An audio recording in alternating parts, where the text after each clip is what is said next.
Përshëndetje, zoti Çelas, do të zhvillojmë një intervistë të bazuar tek ajo që pritet që të ndodhë nesër me Partinë Demokratike, ku do të mbahet edhe kuvendi kombëtar. Ditën e sotme është publikuar edhe slogani i cili është ripërtëritje.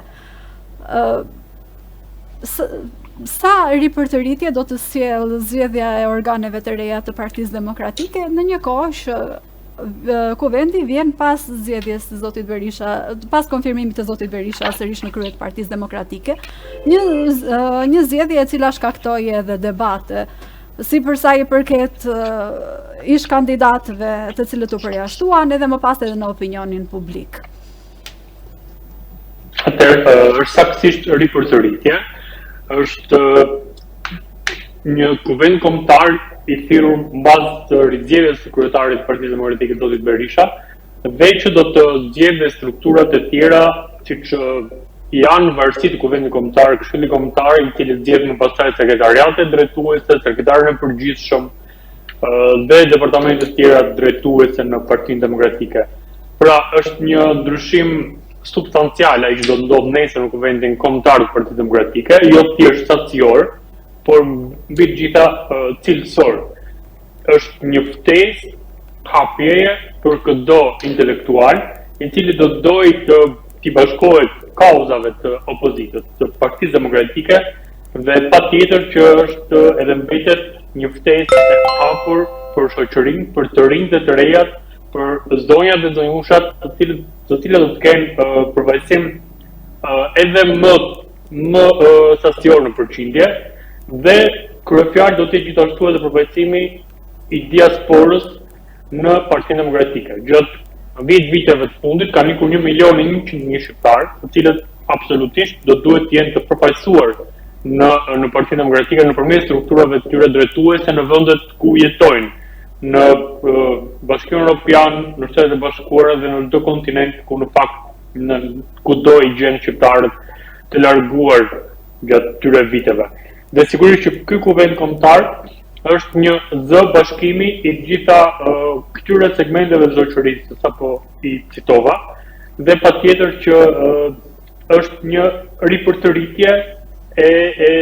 strukturave drejtuese të Partisë Demokratike, sepse me rizgjedhjen e zotit Berisha, sekretari i Partisë Demokratike, është përmbushur po themi mandati 4 vjeçar i secilit funksionar të lartë të Partisë Demokratike, dhe që kuvendi kombëtar nesër, pra strukturat drejtuese të degëve, do të zgjedhin Këshillin Kombëtar, i cili më pastaj do të zgjedhë edhe strukturat e tjera të Partisë Demokratike. Sa për debatet që ku ishte edhe pyetja juaj, unë mendoj që Shqipëria sot përtej çdo problemi, çdo shqetësimi, për hasemi me grupe kriminale, të cilat janë ngushtisht të lidhura me qeverisjen, me shtetin, grupe kriminale të cilat përdoren çdo 2 vite në fuqata elektorale nga partia në pushtet, dhe që edhe nëpërmjet institucioneve më të rëndësishme të Bashkimit Evropian apo ndërkombëtare, siç janë OSBE-u diri, nuk kemi më një parti e cila gëron në zgjedhjet e fiton zgjedhjet, por kemi një parti shtet ku nuk kemi një vijë ndarëse nëpërmjet shtetit, qeverisjes dhe një partie politike e cila gëron e barabartë me partitë tjera në fushat elektorale. Pra, korrupsioni galopant prej çdo ditësh në institucionet shtetërore, edhe tani që flasim me siguri që në institucione drejtuese, dikatëre drejtuese, ministri apo bashki në të gjithë vendin, janë duke u vjedhur para të shqiptarëve. Dhe pasi t'i kemi përfunduar gjitha këto denoncime dhe t'i kemi kthyer në kauzat fituara, po patjetër mund të merremi edhe me problemet e opozitës. Po unë mendoj shqiptarët nuk janë aq interesuar se çfarë ndodh brenda një partie politike, sa janë të interesuar se kush i vjedh, sa i vjedh dhe si duhet të ndalojë e gjitha kjo gjakderdhje e parave të tyre. Atëherë, përsa i përket edhe kësaj që ju thatë, keni të drejtë përsa i përket pjesës së korrupsionit, edhe për faktin që mbase opozita nuk ka faj për korrupsionin e qeverisë, por në anën tjetër ka një faj përsa i përket pjesës që opozita për këtë pjesësh që të jetë oponenca. Tani në momentin që një parti opozitare ka disa problematika dhe në momentin se si zgjidhen strukturat e saj, krijon mbas edhe në opinionin publik edhe një mosbesim që mbase çfarë do të sjellë më mirë kjo parti. Dhe prandaj unë fokusova jo më shumë për të kritikuar Partinë Demokratike dhe zgjedhjen e zotit Berisha, por që për t'ju dhënë mundësi më pas edhe ju si antar edhe tashmë edhe si drejtuesi i departamentit të rëndësishëm brenda Partisë Demokratike që më pas të thoni edhe të artikuloni se çfarë do të bëjë opozita pikërisht për këtë pjesë. Pra, ku qëndron oponenca e opozitës tashmë që Berisha është rizgjedhur dhe çfarë do të bëjë Berisha ndryshe tani që është rizgjedhur? Nga çfarë ka bërë më përpara në këto vite? Atëherë, e sigurt është që gjithë jemi dëshmitar se në Partinë Demokratike kemi parë vazhdimisht debat, kemi parë diskutime, kemi parë zhvillime, kemi parë ndryshime, por mbi gjitha kemi parë aksion opozitar, kemi parë protesta, kemi parë denoncime të rëndësishme, jo thjesht nga foltore e Partisë Demokratike, por e zyrtarizuar si denoncim në strukturat e drejtësisë, pavarësisht rezervave tona për drejtësinë ashtu quajtur të re. Të gjitha personalitetet e qeverisjes, të cilët sot ndodhen disa në arrest shtëpi, disa në arrest burgu, disa në hetim, ju kujtoj që janë si pasojë e denoncimeve të Partisë Demokratike. Kryetari i Bashkisë Tiranës ndodhet sot në arrest me burg për shkak të denoncimeve të deputetit Klliçi, denoncime me fakte dhe prova dhe protesta të vazhdueshme jashtë pas javë para Bashkisë Tiranës. Ish ministri Tahiri, Beqaj edhe një dyzinë tërë funksionarët të Partisë Socialiste, të cilët sot janë ndiqen penalisht dhe në fakt kanë de facto një karrierë të përfunduar politike. Është e gjitha si pasojë një aksioni opozitar të Partisë Demokratike. Pra, sigurisht që zoti Berisha është kryetari i Partisë Demokratike, është kryetari i opozitës, i zgjedhur me votën e demokratëve, por patjetër që në Partinë Demokratike ka struktura të tjera drejtuese të cilët organizojnë, drejtojnë, hedhin ide ndryshe vit pas vite dhe ju siguroj që edhe kuvendi i mesëm i Partisë Demokratike do të ketë risitë e veta, do të ketë personalitete të reja të afruara në Partinë Demokratike dhe patjetër që do të kemi një plan, program jo të njëjtë vazhdimisht me atë që kemi parë deri më tani. Mbi të gjitha, është një hapje, është një thirrje ndaj shoqërisë, ndaj të rinjve, ndaj intelektualëve të cilët qartazi e kuptojnë se çfarë ndodh xhepave të shqiptarëve, buxhetet e shtetit ditë pas dite në këtë vend vidhen miliona euro dhe sigurisht duhet të dalim mbi interesat vogla të heshtjes së gjithë secilit dhe të ngrejmë zërin ton nga sa mundemi, të bëjmë detyrën tonë qytetare në rast të parë, por edhe opozitare për të thënë shqiptarëve se çfarë ndodh si vendin ditë pas dite. Dhe absolutisht në rast të parë takon atyre që e kuptojnë më së miri këtë çështje, profesionistëve të fushave përkatëse, mjekëve, të cilët e dinë shumë mirë se çfarë ndodh me shëndetësinë shqiptarëve, e dinë shumë mirë ekonomistët se çfarë ndodh buxhetit të shtetit, e dinë shumë mirë juristët se çfarë ndodh mos respektimit të ligjit, e kështu me radhë çdo profesionist në fusha përkatëse. E dinë shumë mirë artistët, këngëtarët, aktorët se çfarë ndodh kulturës tonë kombëtare, e cila vazhdon të mos jetë e përfaqësuar. Kemi prej 6 vitesh një mungesë të teatrit kombëtar të Pasqengjes, mungon një teatr për fëmijë në të cilin janë ndërtuar kulla, Galeria Kombëtare e Artit është mbyllur prej vitesh. Për të mos u zgjatur me tema konkrete, ju siguroj që edhe nesër në Kuvendin Kombëtar të Partisë Demokratike do të kemi risi të veçanta, do të kemi ide të reja, do të kemi figura të reja të cilat do të afirmohen nga Partia Demokratike për t'u bashkuar ekipit opozitar. Do të ketë sigurisht surpriza dhe patjetër që Partia Demokratike është ajo partia e cila rigjeneron, ripërtorihet vazhdimisht dhe prodhon debat ndryshe nga një parti e bunkerizuar prej vitesh ku nuk do ta zgjidhë nëse dikush e çon tërmend të thotë një fjali, një mendim ndryshe, e sheh veten absolutisht jashtë atij bunkerit që quhet në fakt Partia Socialiste. E qartë. Ditën e nesërme do të votohen edhe ndryshimet statutore të bëra pak ditë më parë. Çfarë ndryshimesh pritet të sjellin edhe këto ndryshime statutore? Po, e ceka pak më herët, do të kemi një përfaqësim më të lartë të zonjave në Partinë Demokratike, ku do jepet më shumë peshë zërit të tyre, do të kemi përfaqësim më të lartë të rinjve dhe të rejave të këtij vendi, të cilët duhet marrin përsipër fatet politike për të marrë përsipër fatet e vendit, edhe të ardhmes të përbashkët. Në këtë vend ku duam të jetojmë si qytetarë me dinjitet dhe të mos e shohim veten si emigrant të nesërm. Do të kemi patjetër dhe përfaqësim më të lartë dhe më të denjë të përfaqësuesve tanë në diasporë, të cilët me sa ditë do të kenë degët e tyre të Partisë Demokratike, do të kenë kryetarët e tyre të Partisë Demokratike në shtete të caktuara, në kontinente të caktuara ku jetojnë masivisht shqiptar, dhe të gjithë ta do të sjellin kontributin e tyre për Partinë Demokratike dhe për ta parë atë si një forcë të mundshme qeverisëse sa më parë dhe për të çliruar vendin dhe shqiptarët nga ky izolim dhe nënshtrim keq përfiturim shpërdorim i dinjitetit të cilit në fundrat të këtij korrupsioni të lidhur ngushtisht me këtë mafia tashmë të deklaruar ngushtisht pranë rilindjes dhe partisë në pushtet, vetëm Akshi, që është një aferë për 700 milion eurosh, e fakton edhe në bazë të asaj që thotë SPAK, organizatë kriminale, persona tashmë të caktuar,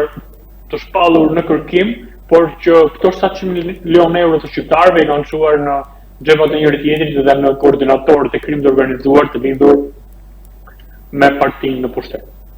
E qartë. Në fakt, me që dolëm edhe tek afera tani, unë dua të bëj një pyetje që mbase mund të gjej pak provokative, por nuk është fare e qëllimi. Tani,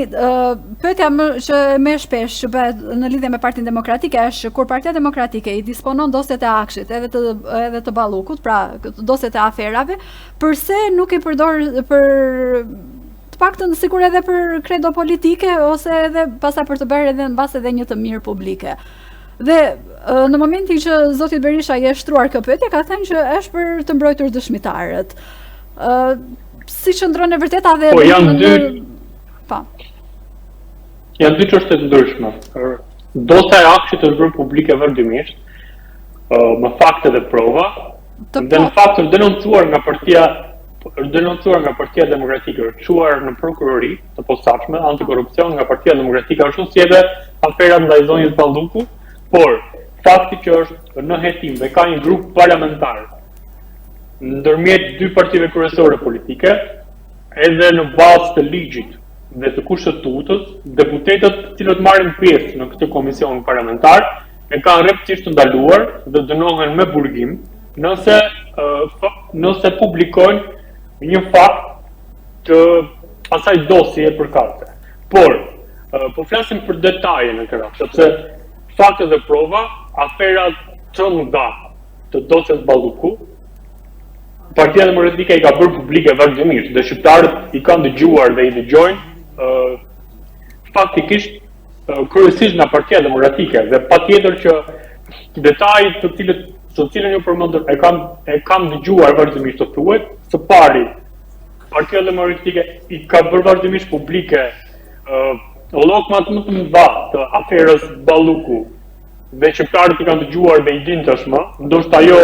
aq sa duhet dhe aq sa do donin të gjithë të dinim, por sigurisht që mbi të gjitha edhe deputetët e Komisionit Parlamentar të dosjes Balluku duhet të respektojnë kushtetutën përpara se të na kërkojnë gjithë të respektojmë ligjet. Dhe ata janë në detyrën e tyre në radhë parë. Unë e di që të gjithë do donin të publikonin dosjen voluminoze të rastit Balluku, por sigurisht që janë të ndaluar në bazë të ligjit. Dhe deri në momentin që kjo dosje është në hetim, fatkeqësisht për një kohë shumë të gjatë, të zona Balluku do duhet të ishte tashmë e dënuar dhe mbi të gjitha qytetarëve do duhet ishin kthyer qindra miliona euro të korrupsionit të saj. Por si zonja Balluku kemi plot raste të tjera të pandehur të tjerë, të cilët urdhërohen të korruptohen dhe të korruptojnë të tjerët, sigurisht nga ai pa të cilin nuk do të mund të vidhnin dot asnjë cent të buxhetit të shtetit dhe që është i papandehuri i drejtuesi i kabinetit qeveritar zoti Rama, i cili fshihet çuditërisht mbas atyre që i han dardha dhe kulla mbrapa kurrizit, po ai fatkeqësisht çuditërisht nuk di gjë për korrupsionin e tyre prej miliarda eurosh edhe sipas kontrollit të lartë të shtetit. E qartë. Edhe diçka tjetër tani po themi me ndryshimin në Partinë Demokratike dhe me sloganin për një ri për të rritje. Partia Demokratike a do të ri për të ri mbase edhe qëndrimet për shembull ndaj SPAK-ut, duke qenë që ka qenë një zë kritik dhe për shumë mbase edhe ish antar të Partisë Demokratike edhe për opinionin publik, është dukur gjithmonë që Partisë Demokratike po i bën dëm më shumë se sa mirë qëndrimi kritik ndaj SPAK-ut, sepse duket sigurisht në njëjtën anë me zotin Rama. Dhe mbase a mund të ketë Partia Demokratike një qëndrim zyrtar më pro drejtësisë, pavarësisht të mirave dhe të këqijave që ajo ka. Ri për të rritje është slogani për vendin e mesëm të Partisë Demokratike, jo një slogan fushatë elektorale. Po, mbi të gjitha do të kemi dhe një bashkim të figurave tjera të cilat deri më tashmë deri tani kanë qenë të distancuar për arsye të caktuara, mendime të caktuara, por për të ardhur te pyetja juaj, prokuroria posaçme antikorrupsion SPAK nuk është një person i vetëm, është një kolegj prokurorësh, të cilët dallojnë për njëri tjetrit në punën e tyre, në bindjet e tyre, në lirinë e tyre, mbi të gjitha. Dhe sigurisht që ne kemi, po themi, besimin maksimal dhe përgëzimet më të mëdha për prokurorë të veçantë, ashtu si kemi rezervat tona të caktuara për veprime dhe mos veprime të prokurorëve të ndryshëm në prokurorinë në fjalë. Pra po thoni që shëndrimet e PD-s janë kundër zotit Dumani dhe jo kundër SPAK-ut. Jo thjesht personalisht vetëm kundër zotit Dumani, por sigurisht aferat që rëndojnë mbi të na bën gjithë të dyshojmë dhe veprimet e tij si drejtuesi i prokurorisë posaçme, i cili një vit para zgjedhjeve të përgjithshme burgosi 2 lider politik dhe 1 deputet, dhe patjetër që prokurorë të tjerë nuk veprojnë të gjithë një lloj, janë gati 20 prokurorë në dijenin time që nuk mund t'i përgjithsojmë të gjithë. Mbi të gjitha, ne duhet të motivojmë prokurorinë e posaçme dhe kur bëm punë të mirë duhet ta përgëzojmë dhe kur kjo nuk ndodh duhet të themi shqiptarëve të vërtetën. Dhe nuk kemi pse vëmë një alat si në rastin e prokurorisë posaçme thjesht për të qenë mbështetës së tyre përderisa po jeton po themi ish ministra apo kryetar bashkish në detyrë. E rëndësishme është që ata ta bëjnë punën e tyre ashtu si duhet, pa ndikim politik dhe deri në moment në një procesim plotësisht dhe fuqimisht, por sigurisht që duhet t'i qëndrojnë besnik profesionet e tyre, të tyre dhe mbi të gjitha ata që kanë vjedhur edhe 100 darkë të buxhetit të shtetit, të përgjigjen përpara ligjit dhe këto miliarda të cilat theksova më herët t'u kthehen shqiptarëve. Popullit më të varfër në Europë dhe populli i cili ka ikur në 10 vite 1/3 e tyre. Pra, 1.100.000 sipas statistikave, imagjinoni që çdo vit shuhet një qytet në madhësinë e një qyteti si po themi Elbasani, Korça. Dhe që është dramatike gjitha kjo. Me qartë. Pak ditë më parë, zoti Berisha ka paralajmëruar një verë pa pushime, duke qenë që përveç ndryshimeve edhe riorganizimit të brendshëm, vera do të shoqërohet edhe me protesta. Keni më shumë detaje për sa i përket organizimit të protestave kur do të rinisin, sepse tashmë kanë nisur, po si do të jetë organizimi, do të ketë diçka ndryshe edhe për sa i përket protestave, sepse kemi parë ditët e fundit që kishte pati një rënje të numrit të protestuesve. Eksponent të Partisë Demokratike Alan Fai moti të keq ose arsye të tjera, por nuk e di, do të ketë një ndryshim strategjie, po themi. Do të ketë një rinisje të protestave pas përfundimit të proceseve brenda Partisë Demokratike, pra ditën e njëjtë me zgjedhjet të Këshillit Kombëtar, nga Kuvendi Kombëtar, Këshilli Kombëtar më pastaj zgjedh strukturat e tjera drejtuese e theksova sekretariatet përkatëse. Dhe pas këtij procesi I cili nuk do të kërkojë edhe shumë kohë, sigurisht që shqiptarët do të shohin një opozitë e cila I fton të bashkohen në aksion opozitar, aksion I cili nuk I përket thjesht Partisë Demokratike si parti politike. Dhe rënja e numrit të protestuesve apo ngritja e numrit të tyre nuk është thjesht çështje e Partisë Demokratike, është çështje e shoqërisë shqiptare. Ne nuk protestojmë thjesht e vetëm që të ndrojmë një kryeministër me një kryeministër tjetër, protestojmë që të ndryshojmë filozofia e qeverisjes të këtij vendi dhe që milionat e eurove të shqiptarëve mos shkojnë në xhepat e ballukëve, Mirlinda Kaçanaj apo Elbysa Gasët edhe qyrbet edhe grupet e tjera kriminale të shtrirë në çdo pjesë të vendit. Ne protestojmë që ata miliona shqiptarë të mos largohen, dhe kjo nuk është thjesht në çështje e Shqipërisë, e Partisë Demokratike, është në çështje thelbësore e Shqipërisë, e vendit dhe e kombit. Dhe realisht janë qindra mira arsye për të protestuar dhe Partia Demokratike vazhdimisht është në krye detyrës së saj për të ftuar shqiptarët të bëhen bashkë, sepse jam I bindur që nëse jemi bashkë, të gjithë individët dhe hajdutët që na drejtojnë sot, I kanë orët e numëruara në këtyret e tyre dhe çdo diktator duket I fuqishëm deri në momentin kur rrëzohet dhe populli duket I dobët, por kjo nuk ndodh më në momentin që populli bashkohet dhe nuk mbetet më I nushtruar dhe I skllavëruar, sepse skllavëria gjithmonë do të prodhojë diktator si ky që na qeveris dhe që është patjetër hajduti më I madh që ka njohur Shqipëria në gjithë historinë e saj. Qartë. Edhe dohet që të pyesja edhe mbase për një qëndrim tuaj ose të Partisë Demokratike në lidhje me një çështje e cila ka shqetësuar ditët e fundit banorët e Zvërnecit, të cilët prej ditësh po përballen me teksa shohin që po ju merren pronat për të ndërtuar aty një resort mbase një infrastrukturë turistike, por që është ende e paqartë se çfarë do të bëhet me pronën e tyre. Kur thash që në Shqipëri, po. Jo, më thoni. Kur thash në Shqipëri, po, ka mirë arsye për të protestuar çdo ditë. Sigurisht që edhe rasti I Zvërnecit është një ndër to dhe është një arsye madhore për të protestuar dhe Partia Demokratike sigurisht që do e shohim aty në mbrojtje të banorëve të shqetësuar. Ne kemi protestuar vazhdimisht dhe kemi ngritur shqetësime se në lagje të caktuara, në qytete të caktuara, lagje të kryeqytetit, banorë të caktuar janë zbuar nga shtëpitë e tyre për të implementuar aty projekte mafioze të oligarkëve të caktuar. Pra janë përzënë njerëzit tonë në troç në shtëpitë e tyre për interesa të caktuara mafioze. Dhe kur themi këtë, që në Tiranë ndodh kjo, prandaj ju ftojmë të protestojmë, sigurisht që themi nesër do ju ndodh dhe në Zvërnec, do ju ndodh dhe në Riol, ku votohet fatkeqësisht masivisht një oligark I cili ka kapur mafian e barrave, siç është Top Doshi, nesër do të na vinë në shtëpitë e gjithë secilit. Prandaj e themi këtë që duhet të bëhemi bashkë me sigurinë e plotë dhe bindjen absolute se duhet të mbrojmë shtëpinë tonë, familjen tonë, dinjitetin tonë, para se të na vinë në shtëpitë e gjithë secilit një prej oligarkëve dhe mafiozëve të mbështetur nga pushteti. Prandaj, ashtu si në Zvërnec, në Riol, e kudo tjetër, shqiptarët duhet të bëhen bashkë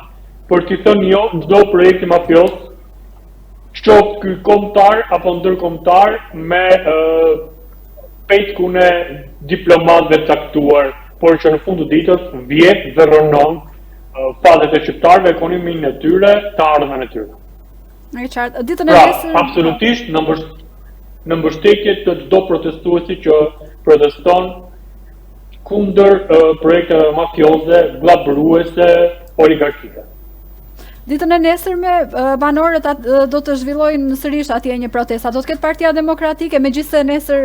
ju keni një zhvillim shumë të rëndësishëm edhe brenda partisë, po a do të ketë një përfaqësi në mbështetje të banorëve? Nuk mendoj që Kuvendi Kombëtar Nuk mendoj që Kuvendi Kombëtar apo çdo proces brenda Partisë Demokratike pengon drejtues e Partisë Demokratike në qarke të caktuara apo deputetë të qarkeve të caktuara të dalin çdo ditë në mbështetje të banorëve dhe të kauzave të tyre. Jam I bindur që edhe ditën e nesërme drejtues politik të tegëve të caktuara në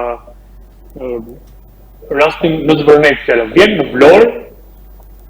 i bindur që do t'jenë aty dhe do të mbështesin kauzën e drejtë të banorëve të Zvërnecit, për të cilën jemi absolutisht gjithë të shqetësuar, sepse e dim që nesër kjo do ndodhë edhe në Tiranë, edhe në Pogadet,